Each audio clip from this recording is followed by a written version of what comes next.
ये फरिश्तों की लानत हो जिसने सैयदना हुसैन को कत्ल किया। मेरा इल्म ये नहीं कहता कि उसने किया। मैंने जिसका सवाल नहीं किया, इसका सवाल का जवाब ये है कि मेरी तहकीक के मुताबिक वो मुलव्वस है नहीं है। अगर वो मुलव्वस है उसके ऊपर अल्लाह की लानत है। दूसरी बात ये, मैं उसको डिफेंड नहीं कर रहा। मैंने तो इतनी बड़ी बात की है कि सैयदना हुसैन के कातिल के ऊपर अल्लाह रसूल और फरिश्तों की लानत हो, हम उसको डिफेंड नहीं करते। लेकिन ये कहना उसने किया है, तो ये बात वही है कि इस बात का मुकदमा किसको दर्ज कराना था? अहले बैत को। अहले बैत में से आप साबित करें किसी ने कहा इसने किया। हाफिज राव साहब, ये बातें जो है ना, ये प्रोपोगंडा वगैरह, मैं उसका डिफेंड नहीं कर रहा, लेकिन कोई एक मुस्तनद रवायत के मोहम्मद बिन हनफिया। अच्छा चले, वाकया करबला के जो सबसे बड़े गवाह है वो कौन है? इमाम ज़ैनुल आबिदीन है ना, एक ही इमाम है ना, उनकी कोई अल्फाक दिखाते यही नहीं, सब ये सारी बातें मन गढ़ते हैं। एक बात भी अगर दुरुस्त साबित हो, हम तो सनद के ऊपर चलने वाले लोग हैं, एक रवायत सही सनद से साबित हो, हमें उसके मानने के आप मेरे सामने देखिए, मैं पब्लिकली कह रहा हूँ, आप मेरे सामने एक रवायत पेश करें, उसके कत्ल के अंदर मुलव्वस है, मैं उसका नाम लेके लानत करूँ। यानी आप यजीद को मलऊन ने रहमतुल्लाह अलैह समझते हैं? मैं उसके बारे में खामोश हूँ। हमारे अहले हदीस स्कूल ऑफ थॉट, सुने अहले हदीस स्कूल ऑफ थॉट है ना, स्कूल ऑफ थॉट है ये पूरा, कि उससे ना हम मोहब्बत करते हैं ना उसको हम गाली देते हैं। क्यों? उसकी एक वजह ये है, मुझे बताएं कि हर बुरे बंदे को गाली निकालना क्या फर्क है? मैं कहता हूँ ऐसे आदमी को ऐन ईमान है, जिसने सैयदना हुसैन को कत्ल किया वो मलऊन है। बस बात हमें एक बंदे की तहकीक के मुताबिक बात करनी है। हम ना उससे मोहब्बत करते हैं ना उसको सपोर्ट शिदत करते हैं। हमारा तो अकीदा तौहीद। सामीन हज़रात, अभी आप एक वीडियो समाप्त कर रहे थे जिसमें ये जनाब कह रहे हैं कि इमाम हुसैन अलैहिस्सलाम के कातिलों पर अल्लाह और अल्लाह के रसूल की, अल्लाह के फरिश्तों की लानत हो, मगर हम यजीद को नहीं कहते या हम नहीं मानते कि यजीद ने उनको कत्ल किया है, और कोई मुस्तनद रिवायत नहीं मिलती है। दोस्तों, या तो ये लोग अकल से काम नहीं लेते, और या फिर ये जानबूझकर मुनाफिकाना अंदाज रखते हैं। इन्हीं के उलमा यानी तमाम अहले हदीस के उलमा को मैंने सुना है यजीद को रहमतुल्लाह कहते हुए, और ये कहते हैं कि कोई मुस्तनद रिवायत उसके खिलाफ ये नहीं मिलती कि उसने इमाम हुसैन अलैहिस्सलाम का कत्ल किया हो।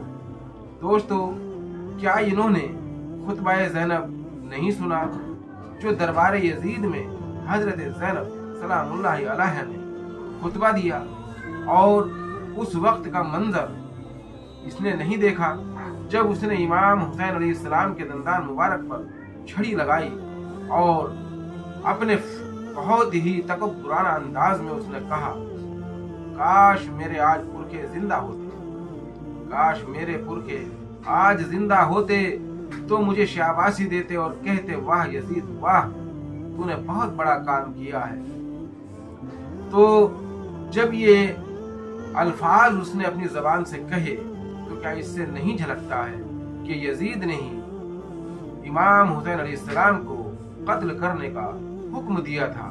दोस्तों, मैं आपको बताता चलूं, कोई भी हाकिम वक्त अपने हाथ से किसी को कत्ल नहीं करता, बल्कि वो साइन करता है या हुक्म देता है, और अपनी फौज को, अपने सिपह सालारों को, अपने गवर्नरों को जो वो हुक्म देता है उसी के हुक्म से वो सारे काम अंजाम दिए जाते हैं। अभी हाल ही की एक मिसाल मैं आपको बता दूं, ये जनाब जो कह रहे हैं कि करबला के ऐन गवाह कौन हैं, हजरत इमाम ज़ैनुल आबिदीन अलैहिस्सलाम हैं, उन्होंने कोई मुकदमा दर्ज क्यों नहीं करवाया।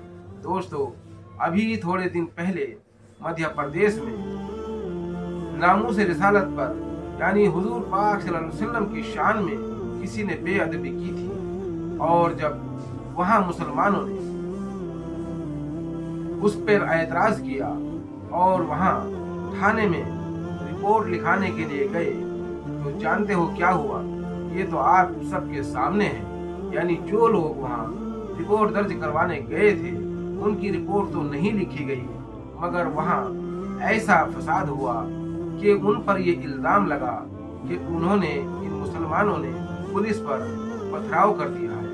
और उसी इल्ज़ाम के एवज में उनके तमाम लोगों के घरों को तुड़वा दिया गया। इनके घरों को तुड़वाया जो हुजूर पाक सल्लल्लाहु अलैहि वसल्लम के शान, अफजलियत, उनके मर्तबे, उनकी नामूस रिसालत का परचम लहरा कर वहाँ गए थे और उन्होंने कहा था कि जिसने ये हमारे नबी पाक सल्लल्लाहु अलैहि वसल्लम की गुस्ताखी की है उसको अरेस्ट किया जाए या उसके खिलाफ कानूनी कार्रवाई की जाए। दोस्तों, आज तुम्हारे सामने ये वाक़े हो रहे हैं, फिर भी तुम्हें अक्ल नहीं है, अक्ल के अंधे हो। उस वक्त जो है ये तो सोचो कि जब जंग करबला हुई है, वाक़या करबला हुई है, उस वक्त जो है आलम क्या था, माहौल क्या था, बादशाह कौन था, हाकिम वक्त उस वक्त कौन था, गवर्नर कौन था। क्या इब्ने ज़ियाद हरामी को यजीद ने वहाँ का गवर्नर बना के नहीं भेजा था? वहाँ के जो गवर्नर थे, नुमान बिन बशीर जो भी है, जो वहाँ के गवर्नर थे, वो थोड़ा नरमाई से काम ले रहे थे, क्या उनको माजूल नहीं कर दिया था और इब्ने ज़ियाद को नहीं भेजा था और उसको लालच नहीं दिया था मकाम रह और फला फला चीज़ तुझे दे दी जाएगी और तू जा कर के ये काम कर कि इमाम हुसैन को या तो मेरे हाथ पर बैत करने पर मजबूर कर या उनका कत्ल कर दे। तो दोस्तों, सब कुछ तो तुम्हारे सामने है। क्या तुम हदीसों का मुताला नहीं करते मगर अपनी हट धर्मी पर अड़े हुए हो? जानते तुम सब कुछ हो, सब कुछ जानते हो कि यजीद पलीद ने ही ये काम किया था, मगर तुम्हारी मजबूरी है और वो मजबूरी तुम्हारी पैदाइशी मजबूरी है, जिसकी वजह से, जिसकी बिना पर तुम यजीद को पलीद, फाशिक व फाजिर नहीं कह सकते हो। उसकी मजबूरी ये है तुम्हारे लिए कि यजीद जो खलीफा बना वो तुम्हारे अहले सुन्नत वल जमात के हिसाब से सही बना, क्योंकि जिस तरह से सकीफा बनी सादा में हजरत अबू बकर सिद्दीक रज़ियल्लाहु अन्हु को खलीफा बनाया गया और उन्होंने अपने आप अपनी मर्जी से हजरत उमर फारूक रज़ियल्लाहु अन्हु को खलीफा बनाया, उसी तरह से यजीद को भी यजीद के बाप ने खलीफा बनाया।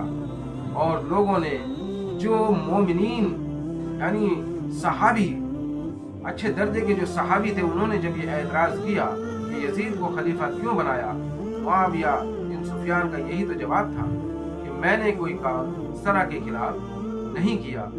दोस्तों, अब इसके बाद का हवाला दूसरी वीडियो में हम आपको बताएंगे। अगर हमारी वीडियो आपको पसंद आई हो तो लाइक करें, शेयर करें, सब्सक्राइब जरूर करें ताकि हमारी हर आने वाली वीडियो आप तक पहुंचती रहे। अस्सलाम वालेकुम।